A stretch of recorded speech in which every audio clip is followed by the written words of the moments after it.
have the honor of having Tracy Walder for our first session this afternoon. Tracy has just an incredible story and background. She is a former staff operations officer at the CIA, the Central Intelligence Agency Counterterrorism Center, Weapons of Mass Destruction Group. Say that 3 times fast. During her time at the CIA, Tracy traveled across the world as a covert operative, thwarting terrorist attacks and hiding in the trunks of cars on her way to debrief terrorists, and plenty of more fascinating stories. After the CIA, Tracy became a special agent at the FBI's Los Angeles field office, specializing in Chinese counterintelligence operations. She has done a TED Talk. She's a sought after public speaker through the World Affairs Council. In 2020, Tracy's book released earlier in the year, The Unexpected Spy, detailing her incredible story and more. We have the privilege of having her this afternoon. I am so thrilled to be able to share this with you all. So without further ado, I'll hand it over to Tracy. Thank you so much for joining us this afternoon. Thank you so much, Merrick and Kevin, for having me. I'm really excited to be here today, even though it's virtually, and I'm really excited to talk with you all. And I'm leaving plenty of time for questions at the end, so please do not hesitate to ask me anything. I'm quite literally an open book. But really, what I wanted to share with you today was really my story and my journey. I think there's a few misperceptions about the types of people that do this kind of job or this kind of work, and sort of why we seek out this kind of work. I did not start my life actually wanting to work at the CIA and wanting to work at the FBI. I was born with a developmental disability that sort of caused me to hit developmental milestones extremely late. Like, for example, I didn't sit up until I was about 1.5 years. I didn't walk until I was about 3. I've since sort of worked with that to overcome it. But I think if you had sort of talked to my 10-year-old self, would you be an FBI agent? I think most doctors probably would have perhaps scoffed at that a little bit.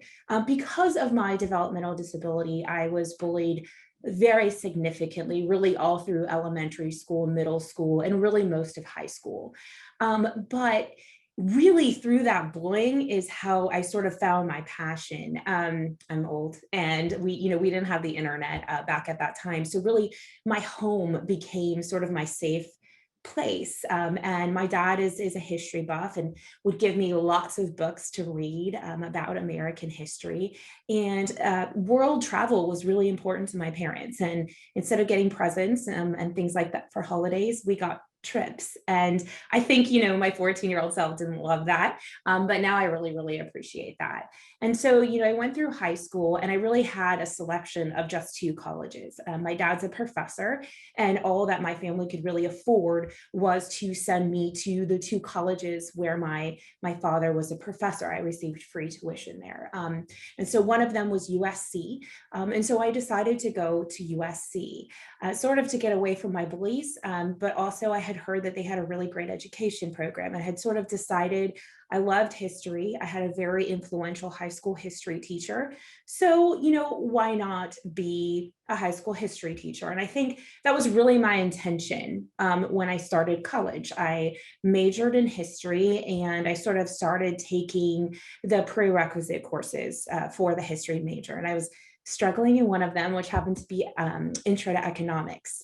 And one of my friends suggested that I go and meet with the professor who actually happened to be the dean of USC's College of Letters, Arts, and Sciences. So I went to go meet with him because I was struggling. And really, it sort of developed into career discussions with him. And one of the things he said, is, what do you want to be when you grow up? And I said, well, I want to be a high school history teacher. And he said, well, have you heard that there's other applications of a history degree, just in case you're interested?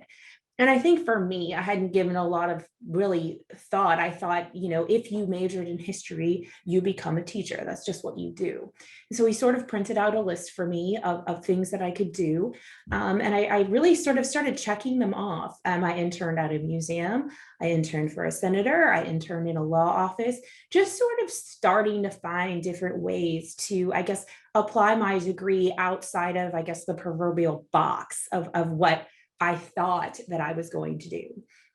And really, I was sort of, I really sort of liked the political stuff, the political internship that I had. And I was perhaps thinking about doing that. But one day I was working out in the gym at USC, and I was watching TV, and there was two individuals, Peter Arnett and Peter Birkin, and they were interviewing this individual. This was 1997, and his name was Osama bin Laden.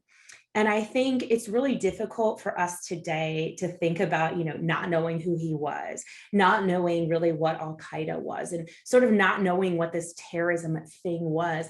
I grew up, most of my formative years really were with Ruby Ridge, Waco, Oklahoma City. And so I don't think that I had this understanding really of foreign terrorism.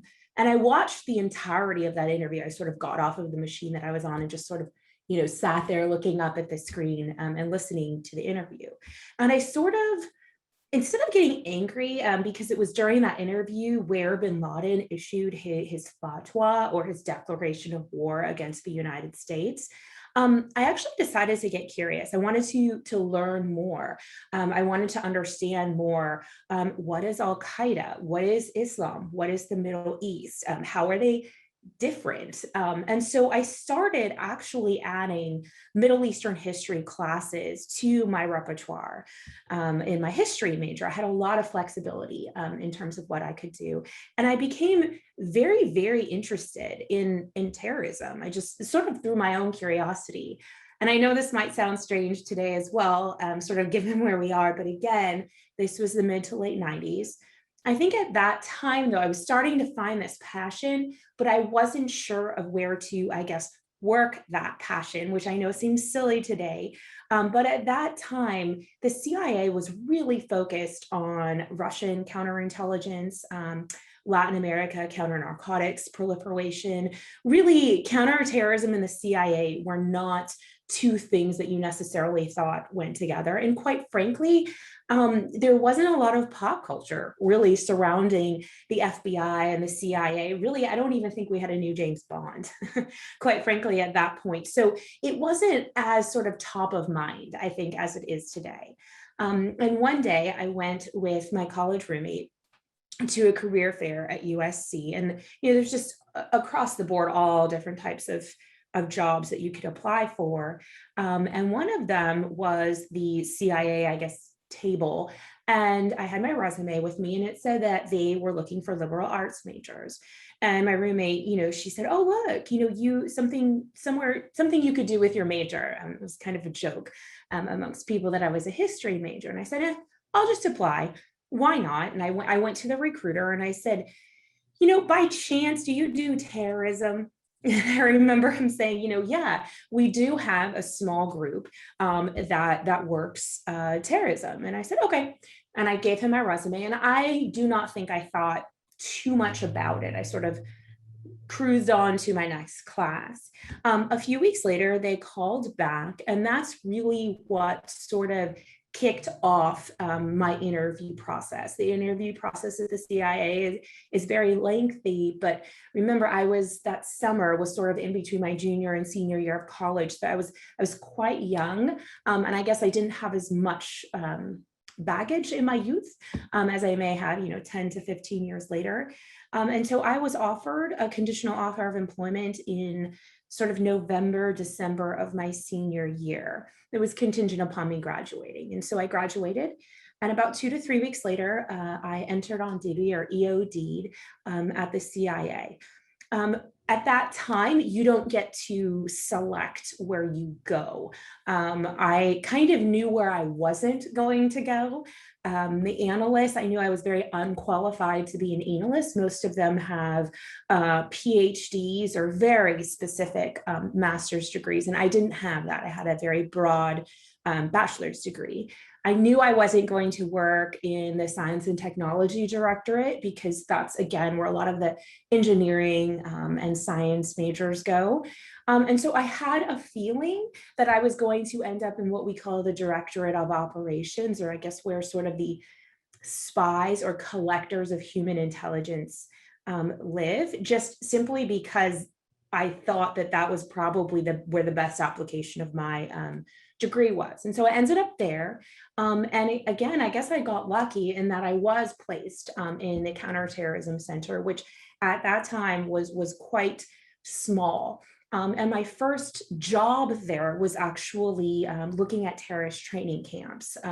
I was discerning who was coming and going, trying to get human intelligence on that, how they were coming and going, any increases in activity, any increases in signals that might indicate a future terrorist attack. And so that was really my job up until September 11th.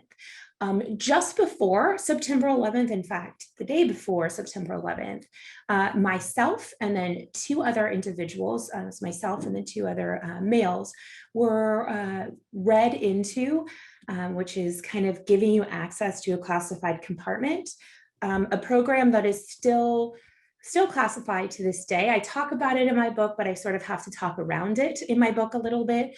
And really, I was the first person on this program that's still in existence today. And I remember having a little bit of trepidation because I wasn't sure that it was going to require me to kill people, which it did. And I think, being young and sort of doing that was difficult. On the day of September 11th, I was at CIA headquarters, and really, I think my life sort of changed forever after that. I think, in a good way and a bad way. I think a lot of us that are, I guess, the CTC originals carry with us a sense of guilt. We always will have that we missed this and that we're responsible for all of those deaths, but you really don't have time to sort of think about that and process that. You have to move forward and continue doing your job. And so I began working on that classified program. And it gave me, it was a very small room, but people like the president, national security director, General CENTCOM were in there really every single day, seeing what we were doing and sort of tracking what we were doing. And I look back at it now and I think, I was living and doing history, I guess at that time, but I think it was my way of feeling like I was able to, I guess, avenge those deaths and contribute to the war on terror. After a few months, we were rotated off of that program. You worked about 19 hours a day, and they just felt like after about 5 months, it's not a good way to live, 19 hours a day, 7 days a week. And so they rotated us original 3 off, and we were sort of sent to different offices within the counterterrorism center. And so that's when I was sent to, excuse me, the weapons of mass destruction group. And so that might look, in reality, it looks a little bit different than what I think you might think. We were not looking necessarily at members of Al-Qaeda and later ISIS trying to acquire nukes. That's really not their wheelhouse as much as you may think. It was really more about small scale toxins and poisons. And so our job was to, through human intelligence, try to stop Al-Qaeda being able to acquire and then conduct terrorist attacks using bioweapons. And I'm not allowed to speak about which attacks I was able to work with and stop, but that was also a very gratifying experience. And sometimes in my collection of human intelligence, it did involve, going to war zones and being able to sit face to face with terrorists and ask them questions. And I think that was probably one of the most influential experiences in my life. Obviously, not a lot of people have the opportunity to do that, but being able to sit there and sort of ask them the questions that I had always wondered the answers to, quite frankly, when I was in college. And it also changed a lot of my perceptions in terms of what terrorists think, what terrorists believe, and what their motivations are. And it was actually really helpful to me in regards to trying to track them, trying to trace them, and then ultimately trying to apprehend them. And so I worked all over the world.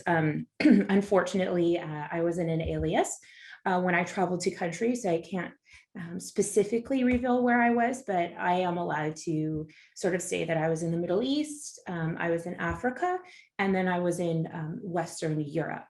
And so obviously I was able to cover a lot of the world and learn, quite frankly, a lot about the world and its cultures when I was there. And, many times I was the only female at the table, but really at the CIA, I never felt like I wasn't part of the team. Even though I was the only female, I was really afforded every opportunity that everyone else was, and I was treated with so much respect. It was fantastic, and even throughout the training as well. You go to the farm and you take the courses there as well, and it was a very easy place, I guess, for me to be a female. And so I think as my time went on when I was at the agency, although I loved it and I was very successful at it, I received lots of awards during the time that I was there, I really didn't wish to travel overseas anymore. Certainly things have slowed down now, but this was sort of just after September 11th, and things weren't kind of the norm at the CIA. You were constantly moving around, constantly bouncing from country to country. And it's just not how I saw my life and my future 5 to 10 years down the road. And so I decided, I really enjoy working counterterrorism, but I would really like to do it in one place. And so when I was at the CIA, I decided to apply to be a special agent at the FBI. And I got in and I left the CIA, I cried the day I left. I'm still very good friends with my colleagues there. And I started at Quantico on a Monday, and I reported for duty at Quantico. There were 40 people in my class, 34 men and 6 women. A lot of us, a lot of them had all kinds of different backgrounds. We had some that were attorneys, some that sort of did computers and cyber, some that were accountants, a few that were ex-law enforcement. They're not as many as you may think. And so it was really a diverse group of people. Obviously, I was the only one that was from the CIA. And the interesting thing is that proved to be quite a sticking point for me. I never had any issues getting along with the FBI when I had to work with them at the CIA. And so I don't think I fully realized the extent of the animosity between the two. And a lot of that was taken out on me. I did very well at Quantico. I passed everything. And I ultimately graduated, but I was given a very hard time when I was at Quantico. I am unapologetically feminine. It's just who I am. And I don't think it really fit the narrative that a lot of people saw, but it doesn't necessarily mean that I'm incompetent or incapable, because I passed everything that they did. So even though I had a tough time there, I continued on to my office, which was the Los Angeles field office. And from there, I was actually assigned to an even smaller office out of Orange County. And I was actually not assigned to the counterterrorism squad. I was assigned to the Chinese counterintelligence squad. And at that time, not a whole lot of press was given to the idea of Chinese counterintelligence.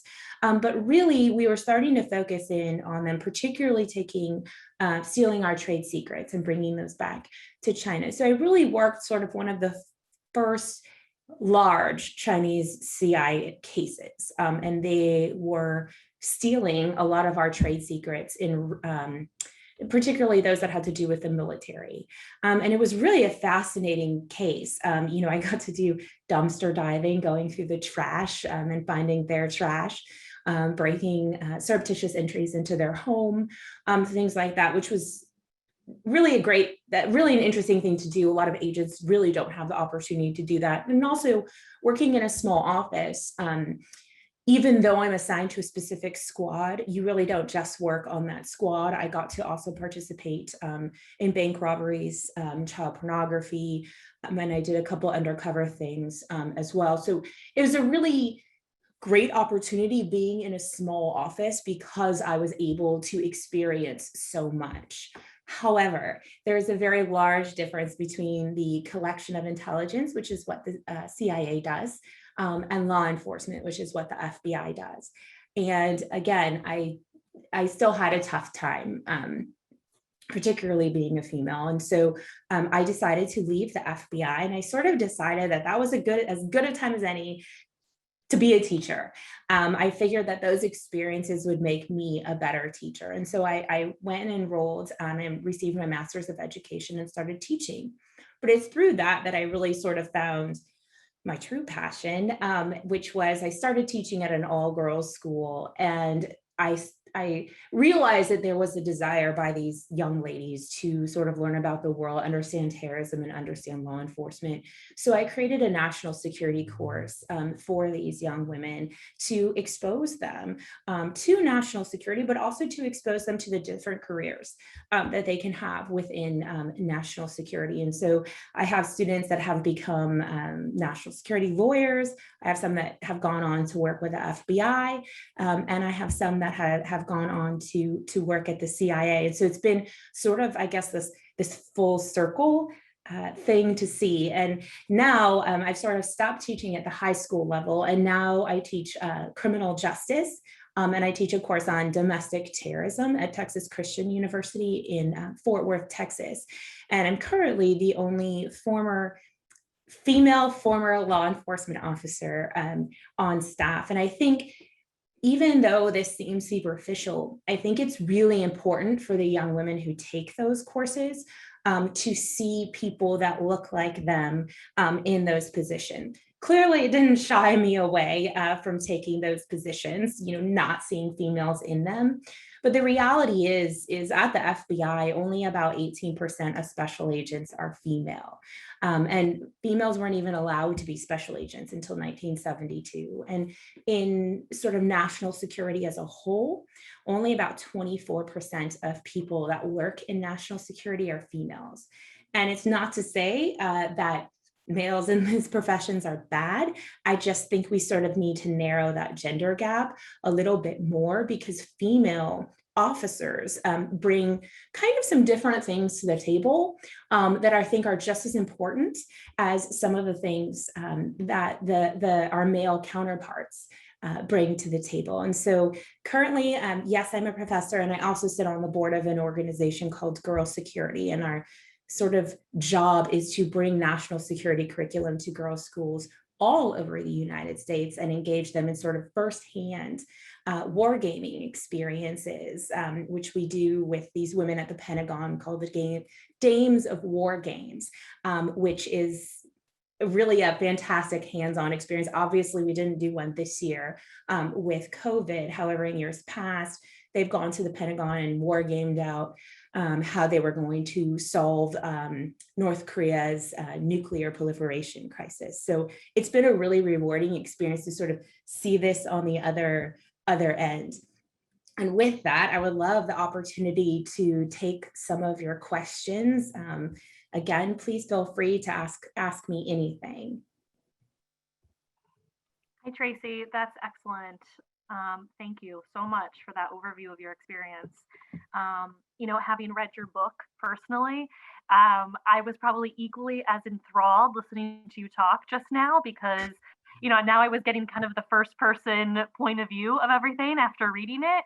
And it just made it even more fascinating to me. So that was great. Thank you so much. I would love, one question I have, and that we've talked about before, is just, establishing a support system. I can imagine, especially during those early years in the CIA and traveling as you did, at times how isolating that may have felt, and probably what led you, as you mentioned, to kind of wanting to stay or travel less, if you will. Can you talk a little bit about kind of how you may have established a support system, and especially a support system being a female in that environment, what that might have been like for you? Sure. So for me, in regards to a support system, I mentioned in my talk that I was bullied very severely. And so I think even though I'm in my 40s now, things that happen to us in those formative years really actually impact, who we become. And I think for me, being bullied, I don't want to say I was a loner, but I was very insular. I didn't have a huge support system because I don't know that I necessarily trusted people to come into my support system. The one thing that the CIA did that was so incredible was that it forced me to start trusting people and making and make sort of a family, and make a support system. And really, the people that you work with really become your family, quite frankly, because they have to be. I can't tell my parents what my identity is overseas, and so you're signing your power of attorney over to your best friend who's two cubicles away from you. And the other thing I really saw was the importance of having male allies. Quite frankly, I think a lot of times we think, oh, we should just all females all be together, and that's actually not true, at least not in my experience. My chief and deputy chief were both males. I still talk to them to this day, and they could not have been more supportive, more encouraging, and quite frankly, sometimes they gave me very good constructive criticism that I, from their perspective, needed to see and needed to hear. So I think the CIA actually really taught me the importance of having that support system, and learning to trust people and open up and sort of form those deep relationships. That's great. We've got quite a few questions that I'd love to start taking. Um, um, what was what was a surprise to you interviewing a terrorist? Well, I two surprises that I know I have in my book, so I know that I can talk about them. Um, the first one was, I did not share this. However, I'm Jewish. I'm not a deeply religious person. That's just what my religion is. And I was speaking with a terrorist, and I asked him a very basic question. Why do you hate Americans so much? And he said, "Oh, it's not Americans. It's the Jews that I hate. I really despise them and want to kill them." And I think for me at that moment, I wanted to reach across the table and be, hey, I'm Jewish, snap out of it. But I realized at that point I had to exhibit a sense of restraint, quite frankly, because he had information that I needed right away. And I knew that if I told him I was Jewish, it was going to take some time to sort of break down that barrier a little bit with him. And then the second thing that surprised me is why people become terrorists, quite frankly. Obviously we have bin Laden, who I would argue is sort of this spiritual head. But a lot of the folks that become members of Al Qaeda are really looking for a sense of belonging. I asked one of them, why did you become a terrorist? And I was very surprised by his explanation. I thought it was because of this sort of religious zealotry that he had, and it wasn't. He said, look, my parents abandoned me when I was 7 or 8. I have hepatitis. I've never learned to read and write. I don't know where my next meal is coming from. And Al Qaeda found me on the streets. They gave me food, they gave me clothing, they sent me to school, and they gave me medicine. And I don't want to say that makes sense, but I think it went a long way in me understanding how we stop terrorism. Oh, that's excellent. That's really interesting. Um, did you have any mentors during each phase of your career? You talked a little bit about that support system, but I would be curious if perhaps those supervisors or any other folks were mentors. Oh, 100%. At CIA, I would say my chief and deputy chief, but then also my branch manager as well. I can't, unfortunately, cannot name them. I couldn't name them in my book either. I'm really sorry about that. I think at the FBI, I was really looking for a mentor. I think I wanted that. I think everyone does. But unfortunately, I never found one that was in a leadership position there. Hmm, that's interesting. What this is from an anonymous attendee. What do you think females bring to the table versus males when it comes to working in a place like the CIA or the FBI? So that's an easy question to answer, actually. The Mossad, which is the CIA equivalent in Israel, the head of Mossad recently published an article about this. So I usually just pull what he said, which is why he felt that some of his officers made better, that some of the females brought these things that are different. And a lot of them are what we call soft skills. So in terms of human asset recruiting, the idea of nurturing, if you're getting someone to spy for you from a different country, you don't want to seem off-putting, and you want to kind of create an environment that's supportive of them. He said that, sometimes women are better active listeners. The idea that women have a different type of empathy, all of those things I think are very good traits to have in the recruitment of human assets. Oh, that's great. And that question was actually one that I asked you. Yes. So I knew that topic would come up. Yes. What would you say was was the most difficult thing that you had to overcome in your roles?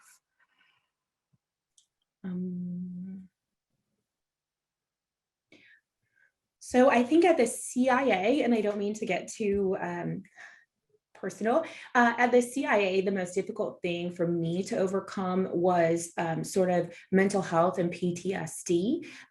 Obviously, I've seen a lot and I've been through a lot. And I will say that the CIA does not necessarily provide a whole lot of support. And at the CIA and at the FBI, both of those organizations, if you seek mental health treatment, you have to report that. And a lot of times that can have a very negative effect on your clearances, or your clearances can be taken away. And so a lot of times people don't report it, which is a huge issue. And I've really only now just started seeking therapy and seeking treatment to deal with it just a few years ago. So that's probably a big challenge. And then I think at the FBI, my biggest challenge, and again, I'm only speaking from my lived experiences, are what people's perceptions of law enforcement officers should be like. I think I was a very capable officer. I mean, I graduated from the academy. I worked at CIA. But I think a lot of people had a hard time with the fact that I had, I guess, very feminine hobbies, a very feminine look. It just wasn't what I think they felt jived with their expectations. Mm-hmm. Having of course read your book, there were a couple of really just, I hate using the word incredible because I feel like I've used that now 5 times, but just really like impactful experiences that you had, particularly through training and when you, for the FBI specifically. And I would be curious if you feel comfortable sharing an experience or two, kind of, even if it's just top level, because I would encourage everyone to read in more detail about some of that. But your training experience where I feel like a lot of kind of sexism came out, just to be blunt about it. Do you feel comfortable sharing a couple of stories? Oh, sure. Yes, that's no problem at all. The first one was very early into my training. Again, I don't know if how sessions progress at the academy has changed or anything like that. I can only speak for what I experienced. Your first 2 weeks there, you do sort of victim and witness and interviewing and perpetrator interviewing. You learn how to do that. And usually you role play initially with like your teacher of that specific unit.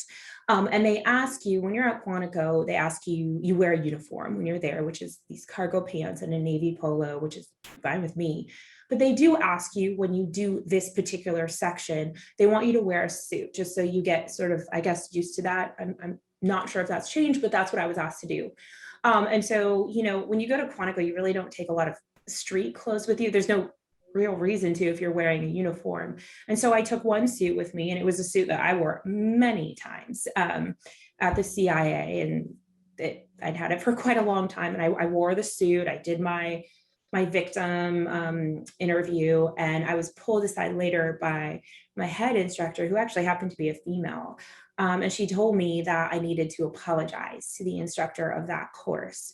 And I said, oh God, why? What did I do? Did I mess up my victim interview? That's what I assumed. And she said, no, your suit made him uncomfortable.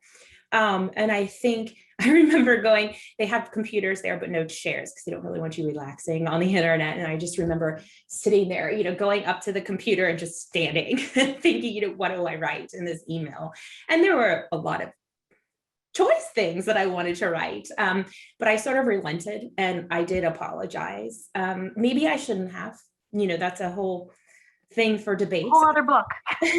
But that's what I did. And I think sort of the second thing that was very frustrating, I don't know that I really talk about this in my book, was that during Quantico, they sort of rotate point people to be in very difficult positions in Hogan's Alley, which is our simulation city. And rather than rotating, they decided that I would be the point person for every single activity in Hogan's Alley. And, fine. I worked 10 times harder than anyone else. But what's really equally concerning is, you spent so much time focused on me, right? And trying to get, I guess, me to fail. And I didn't, that I'm seriously questioning the capabilities of the other people in my class that really never had the opportunity to be point person on something. So that was really frustrating as well, just to kind of give you a teaser, I guess, of what I experienced. Yeah. Another question here that I think is really interesting. In your experience, did you see ties to terrorist funding from ORC?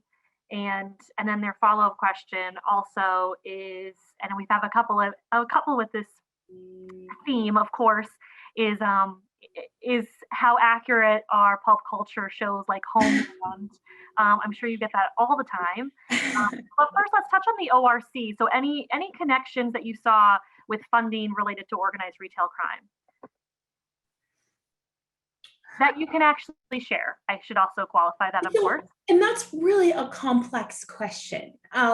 So when I worked at the Counterterrorism Center, we actually had a group that was called CTC FINO, which was the finance group. That's all they did, was terrorism finance, sort of unraveling all of that. The difficult thing is that terrorists, for the most part, and I don't want to make, it's not true of everything. And so that's why it's difficult to answer this question specifically, is mostly they use hawalas, which are all cash, sort of courier services to finance their money back and forth, which makes it insanely difficult to figure out exactly where that money comes from. So I honestly, even if I could, I don't know that I could answer that question, because the point of origin is so difficult. A lot of times they will launder it through charities and things like that. We've seen that. There's been lots of reporting on that. But really the hawalas are what make it so difficult. And I used to joke when I was in the CTC that is probably the one division I don't know that I would want to work in, because it is so difficult to unravel that person to person. They're not using the phone. They're not using technology. They are using cash, and they're using it through courier services. And it makes it really hard to figure that out. Sorry. No. That's. I think that's really insightful. Oh, in the pop culture reference. No. And I get this a lot as a college professor. I'll get a lot of my students that, will say, oh, we can't wait to go on a Cessna at the FBI and, go from state to state. It doesn't work like that. Taxpayers are paying your salary. They'd be very upset to know that that's how you're traveling. Also, the FBI does not investigate sort of serial killers. I know everyone's very interested in that. It's not typically a federal crime if you think about it. Typically, it's in one state. It can be, and I don't want to say they never do. It's just they might bring resources to the table, but they wouldn't be sort of the law enforcement agency that's the point of contact there. In terms of Homeland, I'm not going to be much help. My husband loves that show. I've only seen 2 episodes, and then I got frustrated. I stopped watching it. Sorry, everyone. Zero Dark 30. So I would say Maya's character in Zero Dark 30 is the closest in regards to what I used to do. So it's an easy way for me to compare sometimes. And my former branch manager was the one that was killed in the blast at Camp Chapman. So I would say the events of that are true, but I mean, it's all not 100%. A lot of people say it glorifies torture, which there's nothing glorious about it. And so I think, that's, yeah. Yeah. Um, this is a really interesting question. How did you prepare for an interview with a terrorist? And I'm sure that you cannot go into full detail on some of that preparation, of course, but I'd be curious for just some of your thought process and kind of foundational thinking going into those types of discussions. I really can't answer that question. I'm super sorry. That's okay. I'm sorry. Sorry to who asked that question. Yes, I apologize. Maybe All right, maybe we've take got a different, maybe we can take a different twist on it, Sure. Tracy, and look at, because a lot of our folks are trained in interview, and more in interview skills than interview and interrogation. We call it interview and interrogation, but there were some challenges to where interrogation is, especially from a law enforcement perspective, compared to what we do in the retail sector. So maybe more so about the type of training that you went through as far as classroom and scenarios and things like that, and maybe just a little bit about the challenges that maybe you felt in an interrogation environment, or even just a regular interview environment, because of the way you look, and your femininity and so forth. Sure, I can try the best that I can to sort of Yeah, talk yeah. around that. Yeah. So It's a this matter is of being taken seriously, right? So of it's the course. whole thing of how did you get over that hurdle of making sure that people were taking you seriously? Because I know there's a lot of people in this industry, and we found in a survey we did a couple of years ago on women in LP, we found that there was some there were quite a few issues, and a lot of them have been addressed over the last several years, which has been wonderful. But there's that whole piece of how do you take me seriously, right? Yes, I totally agree with that. So my discussions with terrorists are definitely not the best comparison because that is a very captive audience, and they No pun intended. correct. And if they don't speak to me, they know what happens. Right. So I'm just going to leave that there. Now, in terms of the FBI, for example, when we arrested a perpetrator or something like that, I know this is going to sound crazy, and I don't mean to sort of put the issue of gender discrimination off, but sometimes it is about even knowing that there is an issue, and sometimes you are underestimated. And so what would happen is a lot of times when we arrested someone who maybe was combatant towards me, disrespectful, maybe didn't have a whole lot of respect for women, and they would put him in the back of my car versus perhaps another agent's vehicle. And because that person had so little respect for me and my gender, a lot of times they would just continue to run their mouths. And sometimes that worked very well to my advantage. I have been called many names, by folks, but the reality is they can either talk to me or they can talk to no one. It's about sort of not giving them, at least the FBI was not willing to give them another option of who to talk to. And also, this is going to sound terrible. I didn't get personally offended when a lot of these criminals, quite frankly, were combative with me.